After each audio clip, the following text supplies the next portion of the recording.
আওয়ামী লীগ সরকারের পতনের পর থেকে আতঙ্কে আছেন আওয়ামী লীগের রাজনীতির সঙ্গে জড়িত দেশের শোবিজ তারকারা। অনেকেই আত্মগোপনে রয়েছেন। ইতিমধ্যে মামলাও হয়েছে কয়েকজন তারকার বিরুদ্ধে।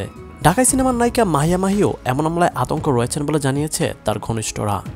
তবে বিষয়টি নিয়ে মাহিয়া মাহি বলেন, আমি কেন ভয় থাকবো? আমি এমন কোনো দুর্নীতির সঙ্গে জড়িত ছিলাম না, যার কারণে আমাকে প্রশ্নের মুখোমুখি হতে হবে। আমি সবসময় অন্যায়ের বিরুদ্ধে কথা বলেছি, আপনারাও খোঁজ নিয়ে তা জানতে পারবেন।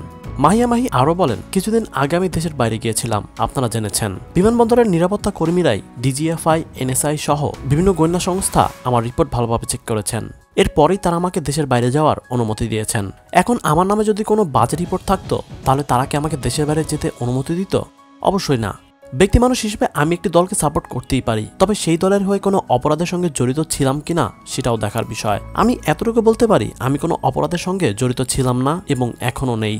মাহি বলেন, মামলা অভিযোগ যে কেউ করতে পারে। এখন যদি আমার বিরুদ্ধে মিথ্যা মামলা বা অভিযোগ করে, সেখানে আমি কি করব? যত অভিযোগই আসুক না কেন, নিরপেক্ষ তদন্ত হলে আমাকে কেউ অভিযুক্ত করতে পারবে না, কারণ আমি এমন কোনো অন্যায় করিনি। প্রসঙ্গত, সর্বশেষ চলতি বছরের জাতীয় নির্বাচনের আগে দ্বিতীয় সময়কে নিয়ে মাহি আওয়ামী লীগের নেতাদের দ্বারে দ্বারে ঘুরেছেন নৌকার টিকেটের আশায়। দ্বাদশ জাতীয় সংসদ নির্বাচনে অংশ নিতে চেয়েছিলেন, কিন্তু দল থেকে তার উপর ভরসা করতে পারেননি। মনোনয়ন না পেয়ে স্বতন্ত্র প্রার্থী হয়েই রাজশাহী ১ আসন থেকে ট্রাক প্রতীক নিয়ে রাস্তায় নামেন।